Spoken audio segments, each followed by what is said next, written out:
Picture this: White Star Line, desperate for a quick payday, swaps a damaged ship with a brand new one, sends it off to its doom, and cashes in on the insurance.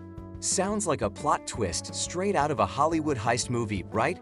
Well, hold on to your life jackets, because we're about to dive into this iceberg of a theory. Is it a shocking truth or just another unsinkable myth? Let's navigate through the wreckage and find out. The birth of the theory. The theory took flight in 1995 when Robin Gardner, a Titanic-obsessed amateur historian with a flair for the dramatic, co-authored riddle of the Titanic. In his book, Gardner proposed a shocking idea. What if the Titanic and Olympic weren't just sisters, but actually switched places in an audacious insurance scam? According to him, the Olympic's fateful collision with the HMS Hawk in 1911 left it so banged up that it wasn't worth the repair costs. But instead of scrapping the ship, Gardner suggested that White Star Line pulled off the ultimate swapperoo. Picture this: Titanic, still under construction, would be finished off in Olympic's clothes, while the battle-scarred Olympic was primed for a watery grave. It sounds like the perfect con. White Star Line gets a brand new, unsinkable ship and a massive insurance payout from sinking their own. At first glance, this theory seems to make perfect sense, right? But before we get carried away with conspiracy fantasies, let's reel it back and take a hard look at the facts. The collision that sparked the theory. In September 1911, the RMS Olympic, still fresh out of the shipyard and gleaming with new luxury, found itself in an unexpected dance with the Royal Navy's HMS Hawk.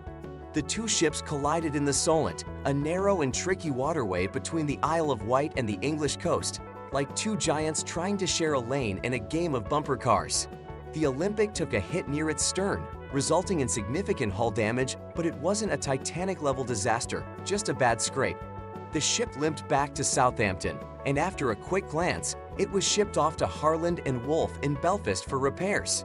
Meanwhile, Titanic Olympic's nearly identical sister was still under construction. The official reports, as they do in any good conspiracy, laid the blame squarely on the Olympic's shoulders for the mishap. However, the damage, while notable, was far from the death knell some conspiracy theorists claim. Still, this incident planted the seeds for the idea that maybe, just maybe, Olympic was beyond repair, and White Star Line had a trick up their sleeve for the fate of both ships. Would they go for the dramatic switch, or was this just another unfortunate collision in the high-stakes world of luxury liners? Stay tuned, because the plot thickens. Gardner's theory, an insurance scam. Gardner's theory centers around the idea that the Olympic, heavily damaged by the collision, would have cost more to repair than it would to simply collect on its insurance. At the same time, Titanic, nearly finished, could easily be passed off as the Olympic. With both ships looking nearly identical, it would be possible to switch them without anyone noticing. Gardner's theory suggests that White Star Line, desperate to recoup its losses, planned the sinking of the Olympic under the guise of the Titanic. The idea was that Titanic would be sent out on a second maiden voyage, only to sink at a predetermined point in the Atlantic, allowing White Star to claim the insurance money. But what about the evidence? Was Olympic really beyond repair, as Gardner claims? The answer, it seems, is no. The damage to the Olympic. According to Gardner, the Olympic was severely damaged in the collision, requiring the replacement of nearly a third of its hull plating. However, this claim doesn't hold up to scrutiny. Official reports and photographs from the time show that the damage was far less severe. The collision resulted in a gash in the hull and damage to the starboard propeller shaft, but this was hardly enough to render the ship unrepairable. Naval architect Harry Roscoe, who assisted in the inspection of the damage, testified that the damage was contained to a specific area of the ship, and that the ship's overall structural integrity remained intact. The damage was significant, but certainly not beyond repair. In fact, similar ships with much worse damage had been repaired and returned to service. The cost of repair versus insurance fraud. Even if the Olympic was severely damaged, the theory that it would be cheaper for White Star Line to stage an insurance fraud is questionable. Harland and Wolff, known for their expertise in ship repairs, had a proven track record of handling severe damage and getting ships back into service. The idea that White Star Line would resort to such an extreme measure when they had the means to repair the ship simply doesn't add up. Moreover, financial records from the time show that White Star Line was not on the brink of bankruptcy. In fact, their profit and loss account for 1911 showed a surplus, making the need for an insurance payout unnecessary.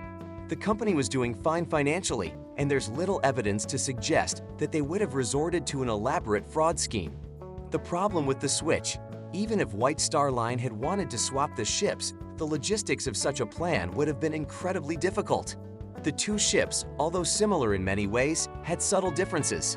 For example, the design of the B deck was different on each ship, with the Olympic having a full-length promenade and the Titanic featuring more enclosed cabins. The Titanic's hull was also slightly larger, as it had been altered during construction.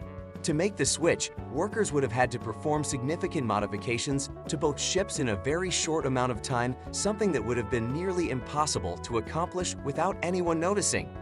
The shipyard in Belfast employed over 15,000 workers at the time, and it's hard to believe that not a single person would have spilled the beans about such a massive conspiracy.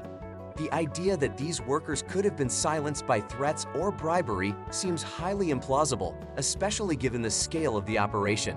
Additionally, the publicity surrounding the Titanic's maiden voyage was enormous, and any change in ship identity would have been nearly impossible to hide. Even with all the resources of White Star Line at its disposal, the sheer number of people involved in the construction and launch would make it highly unlikely that a covert switch could have been orchestrated without raising suspicion. It's far more likely that the tragedy occurred due to the conditions surrounding the ship's ill-fated voyage, not a grand conspiracy. The sinking of Titanic, an accident, not a fraud. The sinking of the Titanic is a tragedy that continues to capture our imaginations, but despite the sensational theories, it was not the result of an insurance scam gone wrong. The widely accepted story is far simpler and far more devastating. Titanic collided with an iceberg in the dead of night, causing a catastrophic breach in the hull that flooded several of her watertight compartments. The ship, as grand and unsinkable as she was, couldn't handle the relentless flooding. As the ship's hull crumpled under the pressure, over 1,500 lives were lost in the icy waters of the Atlantic. Eyewitness accounts from passengers and crew who lived through that horrifying night paint a clear picture. Titanic was struck by an iceberg, not a mysterious second ship involved in a conspiracy. And despite what some theorists claim, there is no credible evidence to suggest that the ship was intentionally sunk for insurance money. The survivors of that fateful night tell a chilling and tragic tale of human loss, not corporate greed. The Titanic was a product of its time, designed with the best technology available, but no amount of engineering could account for the combination of a cold night, a massive iceberg, and inadequate safety measures. Let's face it, sometimes the simplest explanation is the hardest to accept. But the Titanic's fate was sealed not by fraud, but by a deadly accident that no one could have predicted. This event marked one of the greatest maritime disasters in history, not the result of intentional malfeasance, but of a perfect storm of unfortunate circumstances. If you enjoyed unraveling this Titanic-sized mystery with us, don't forget to hit that like button and subscribe for more deep dives into history's most bizarre theories. Got thoughts or questions? Drop them in the comments below. I'm ready for a shipload of debates. Until next time, stay curious and keep sailing through the waves of history.